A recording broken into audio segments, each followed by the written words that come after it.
भतार बावे देसी फॉर्मूला साया साड़ी नाच देला झूला लालका से हालका चिलैनी धरेला पिया खोइनी खाके डाले तबे चैनी धरेला।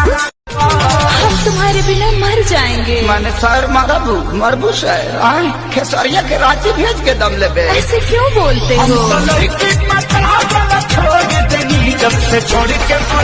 कि तू का जनबू हमारे इश्क में कितना गहराई बा, कि तू का जनबू हमारे इश्क में कितना गहराई बा, और तुम्हारे गौवा के चक्कर कैसे लगाई हम जब पेट्रोल के इतना महंगाई बा। तोहरा से कविता लखनऊ की नजाकत है तुझ में, दिल्ली की शरारत है तुझ में, हरियाणा का तुझ में अक्खड़पन, महाराष्ट्र का तुझ में अल्हड़पन, अंगड़ाई बिहार की तुझ में है। रेप किया उन्होंने मेरा, बहुत दर्द हुआ, चिल्लाई भी बहुत, पर पता मैं टूटी कब? जब मेरे माँ बाप ने मुझसे कहा किसी को कुछ बोलना मत, बाहर हमारी बहुत इज्जत है। आई बोलेली माँ जाके वाली, दिल वाले गाइल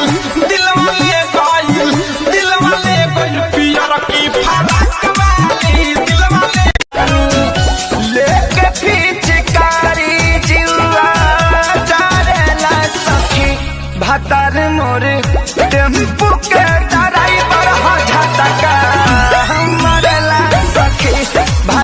ससुराल जलू ताजा हम दुआ देत बानी, सैया के सेज सजैहा भूल जइहा हमके रानी हो।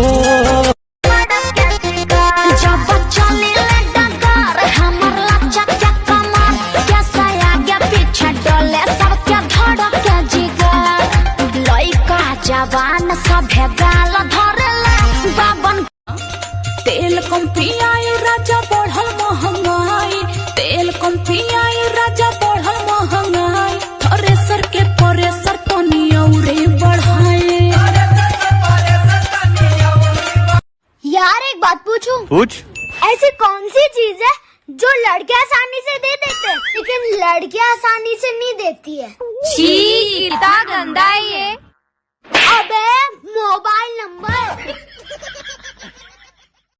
अरे वाह, क्या वाह?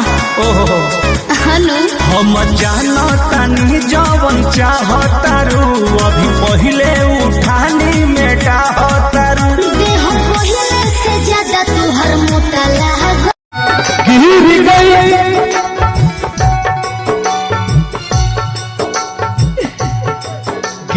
गई हम सभा का नजर से गिर